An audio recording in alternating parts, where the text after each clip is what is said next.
తాకట్టులో ఉన్న బంగారాన్ని విడిపించి ఆ రోజు ఆన్లైన్ రేటుకే మేము కొంటాం. Sharma gold company. నమస్తే, వెల్కమ్ టు సుమన్ టీవీ. నేను మీ ఆమ్ని. ప్రస్తుతం మనతో ఉన్నారు ప్రముఖ ఆధ్యాత్మికవేత్త, ప్రముఖ జ్యోతిష్య వాస్తు పండితులు, బ్రహ్మశ్రీ డాక్టర్ నాయకంటి మల్లికార్జున శర్మ గారు ఉన్నారు. గురుగారితో మాట్లాడి మనకున్న సందేహాలను అడిగి తెలుసుకుందాం. నమస్కారం గురుగారు. నమస్కారం అమ్మా. గురుగారు, ఇప్పుడు కుజుడు అదేవిధంగా గురుడి యొక్క కలయిక వల్ల అసలు కుంభరాశి వారికి ఏ విధంగా ఉంటుందండి? తప్పకుండా అమ్మా. ఓం శ్రీ గురుభ్యో నమః. గురు కుజుల యొక్క కలయిక, గురువు కుజుడు యొక్క కలయిక అనేది వృషభ రాశిలో శుక్రగ్రహ క్షేత్రంలో మిత్రగ్రహాలైన కుజుడు గురువు యొక్క కలయిక అనేది 45 రోజుల పాటు కాలంలో ఉంటుంది. అంటే జూలై 12వ తారీఖు నుంచి మనకి ఆగస్టు 26వ తారీఖు వరకు కూడా 45 రోజుల కాలంలో మిత్రగ్రహాలు శుక్రక్షేత్రంలో కలవటం అనేది జరిగింది.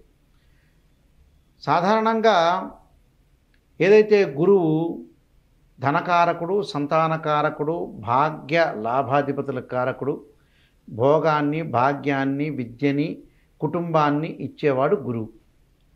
గురువు గోచారరీత్యా ఏదైతే రాశి ఉంటుందో ఆ రాశి నుంచి 2, 5, 7, 9, 11 స్థానాల్లో సుఫలితాన్ని ఇచ్చే అవకాశం ఉండటం, అంటే this is the transit system అంటారు.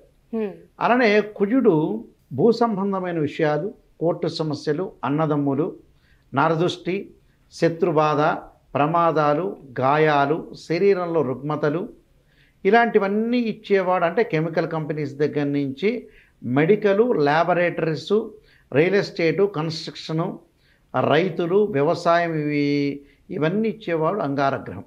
అంగారగ్రహము యొక్క ఫలితాన్ని మనం చూసుకునేటట్టయితే 3, 6, 11 స్థానాల్లో ఉంటే అంగారకుడు సుఫలితాన్ని ఇచ్చే అవకాశం ఖచ్చితంగా ఉంటుంది. కాబట్టి ఇక్కడ కుంభరాశి వాళ్ళకు వచ్చారు కుంభం, మీనం, మేషం, వృషభం. అంటే చతుర్థ స్థానంలో ఇక్కడ కుజుడు గురువు యొక్క సంచారం. అంటే కుంభరాశి వాళ్ళకి చతుర్థ స్థానం అవుతుంది వృషభ రాశి. కుంభం, మీనం, మేషం, వృషభం. చతుర్థ స్థానంలో గురువు యొక్క ఫలితాన్ని మనం చూసుకునేటట్టయితే ధనధాన్య వృద్ధి కలుగుతుంది, ఉద్యోగపరంగా ఇబ్బందులు ఉండవు, అనుకూలమైన కాలం, కొంత అధిక ఖర్చులు పెరిగే అవకాశాలు బాగా ఎక్కువ ఉంటాయి, ఆత్మవిశ్వాసం బాగా పెరగటం, అన్ని రంగాల్లో పురోగాభివృద్ధి జరిగే అవకాశాలు అయితే ఉంటాయి. అంటే ఉద్యోగస్తులకు ప్రమోషన్లు వస్తాయి, కానీ ఆదాయపరంగా మటుకు కొన్ని ఇబ్బందులు కలిగే సూచనలు అనేవి ఉంటాయి. అంటే ఆదాయాన్ని కొంత పొదుపు చేసుకోవాలి, మితభాషగా ఉండాలి, పొదుపు పాటించాలి, ముందుకు వెళ్ళాలి. అంటే ఆదాయం అనేది గణనీయంగా పెరిగే అవకాశాలు ఎక్కువగా ఉంటాయి. ఆదాయం గణనీయంగా పెరుగుతుంది, ఉద్యోగస్తులకు ప్రమోషన్లు వచ్చే అవకాశాలు ఉంటాయి, అనవసరమైన ఖర్చులు కూడా వచ్చే అవకాశాలు ఎక్కువగా ఉంటాయి. అంటే అనవసరమైన ఖర్చుల్ని కొంత తగ్గించుకొని ముందుకు వెళ్ళాలి. కష్టానికి తగ్గట్టు ఫలితం ఖచ్చితంగా వస్తుంది. మానసికంగా ఒత్తిడి పెరిగే అవకాశాలు ఉంటాయి. ఏదైనా సరే పని చేస్తే కొంత చెడిపోయినట్టుగా భావించే అవకాశాలు ఎక్కువగా ఉంటాయి. కాబట్టి కోపాన్ని, ఆవేశాన్ని కొంత అదుపులో ఉంచుకోవాలి. దాంతోపాటు ఉద్యోగం చేసే చోట కూడా కొంత కోల్పోయే అవకాశాలు ఎక్కువ ఉంటాయి. పురోగాభివృద్ధి సాధించే అవకాశాలు ఉండాలి. అలానే కొత్త సవాళ్ళు, ఆకస్మికంగా కొంత ఖర్చులు, బడ్జెట్పై శ్రద్ధ పెట్టాలి. అంటే ఏదైతే ఉంటుందో దాని మీద బడ్జెట్పై కొంత శ్రద్ధ పెట్టడం అనేది చాలా ఇంపార్టెంట్. దాంతోపాటు కొంత స్థానచలనము, సమయానికి భోజనం చేయలేకపోవటం, అకాల భోజనం జరిగే అవకాశాలు ఉంటాయి. అకాల భోజనమే కాదు, ఆరోగ్య విషయంలో కూడా శ్రద్ధ పెట్టాలి. ఖర్చు విషయంలో కూడా కొంత జాగ్రత్తగా ఉండి ముందుకు వెళ్ళాలి. అంటే కొన్ని విషయాల్లో ప్రత్యేకంగా శ్రద్ధ పెట్టి ముందుకు వెళ్తేనే మంచిది. అలానే ఈ కుజగ్రహం వల్ల వాహనాల యొక్క సౌఖ్యం లేకపోవటం, వాహనాలు కొనుగోలు చేయలేకపోవటం, తల్లి యొక్క ఆరోగ్య విషయాన్ని కూడా కొంత జాగ్రత్తగా చూసుకుని ముందుకు వెళ్ళాలి. లేకపోతే కొన్ని ఇబ్బందికరమైన పరిస్థితులు, భూ సంబంధమైన విషయాలు, గృహ నిర్మాణం చేపట్టాలని వెళ్ళలేకపోవటం, అలానే శత్రువుల బాధ ఎక్కువగా ఉండటం, కోర్టు సమస్యలు పెండింగ్లో ఉండటం, ఇలాంటి బాధాకరమైన అంశాలతోటి కుజుడు ఏర్పడతాడు ఇక్కడ.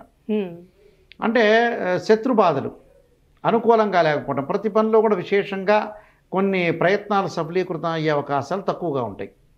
అందువల్ల ప్రతిదానికి కష్టానికి తగ్గ ఫలితం వచ్చినా మనం జాగ్రత్త పడాల్సిన అంశాలు అనేవి జాగ్రత్త పడాల్సిందే, తప్పదు. ప్రతిదానికి కూడా ఆలోచన చేయాలి, ముందుకు వెళ్ళాలి, లైఫ్ని లీడ్ చేసుకుంటూ ముందుకు వెళ్ళాలి. లేకపోతే కొన్ని ఇబ్బందికరమైన పరిస్థితులు వచ్చే అవకాశాలు ఉంటాయి. అంటే ఇలాంటివన్నీ కూడా మనం బేరీజ్ వేసుకొని జాగ్రత్తగా వెళ్ళడం చాలా ఇంపార్టెంట్. అంటే ఎస్టిమేషన్ వేయాలి. అంటే ప్రణాళికాబద్ధంగా వెళతారు కానీ బట్ ఆరోగ్యం ఒకటి, డబ్బుల విషయంలో పొదుపు అనేది పాటించాలి.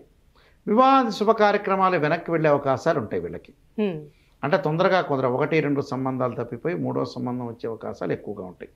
కాబట్టి ఇలాంటి విషయాల మీద శ్రద్ధ పెట్టి మనం ఎంతవరకు చేయాలో అంతవరకు చేసుకొని ముందుకు వెళ్ళాలి. విదేశాలకు వెళ్ళటం అనేది ఒక ప్రణాళికాబద్ధంగా చేసే అవకాశాలు ఉంటాయి. బంగారు ఆభరణాలు కొనుగోలు చేస్తారు. కొంత డబ్బును వస్తున్నా కూడా ఎసెట్స్ మీద పెట్టుబడి అవకాశాలు, పోస్టలు, సేవింగు, బంగారు ఆభరణాలు. బిజినెస్లో పెట్టకూడదు. నూతన వ్యాపారాలు ఎప్పుడు కూడా ప్రారంభం చేయకూడదు కుంభరాశి వాళ్ళు. కొంత నూతన వ్యాపారాలు ప్రారంభం చేస్తే కొన్ని ఇబ్బందికరమైన పరిస్థితులు ఏర్పడతాయి. కాబట్టి ఉన్న వ్యాపారాన్ని సజావుగా కొనసాగించుకొని ముందుకు వెళ్ళాలి. ఆరోగ్యపరంగా ఇబ్బందులు లేకుండా ఉండటం చాలా మంచిది. దానికి కొన్ని పరిహారాలు చేసుకుని ముందుకెళ్ళటం, భయం కలిగే అవకాశాలు ఎక్కువ ఉంటాయి. అంటే ఎలాంటి పరిహారం చేయండి? హనుమాన్ చాలీస్ స్తోత్ర పాలనం చేయటం, ఆంజనేయాయుధే వాయుపుత్రాయుధీమే తన్నో హనుమత్ ప్రచోదయాతని, మంగళవారం రోజున రాహుకాలంలో దీపం పెట్టడం, ఆంజనేయ స్వామి యొక్క ప్రదర్శనలు చేయాలి. దాంతోపాటు సోమవారం రోజున వీళ్ళు తప్పకుండా కనకధారా స్తోత్ర పారాయణం చేయాలి. అంటే కనకధారా స్తోత్ర పారాయణం చేయాలి. గురువారం రోజున దత్తాత్రేయ స్వామి యొక్క కవచం, దత్త కవచం చేయటం ఒకటి. అలానే గురువుల్ని పూజ చేయాలి. అంటే రాఘవేంద్ర స్వామి కానీ, షిరిడి సాయిబాబా కానీ, జగద్గురు ఆది శంకరాచార్యులు కానీ ఆరాధన చేయటం వల్ల వీళ్ళకి మంచి జరిగే అవకాశం ఉంటుంది. అంటే దత్త కవచం. అలానే అడుక్కునే వాళ్ళు ఎవరైతే ఉంటారో గుళ్ళ దగ్గర వాళ్ళకి ఆ ఆహారాన్ని ఇవ్వటం కూడా చాలా మంచిది. అంటే దుప్పట్లు, ఆహారం ఇలాంటివన్నీ కూడా ఇస్తే కూడా చాలా మంచి జరిగే అవకాశం ఖచ్చితంగా ఉంటుందమ్మా. చాలా చక్కగా తెలియజేశారు గురువు గారు. ధన్యవాదాలండి. నమస్కారం.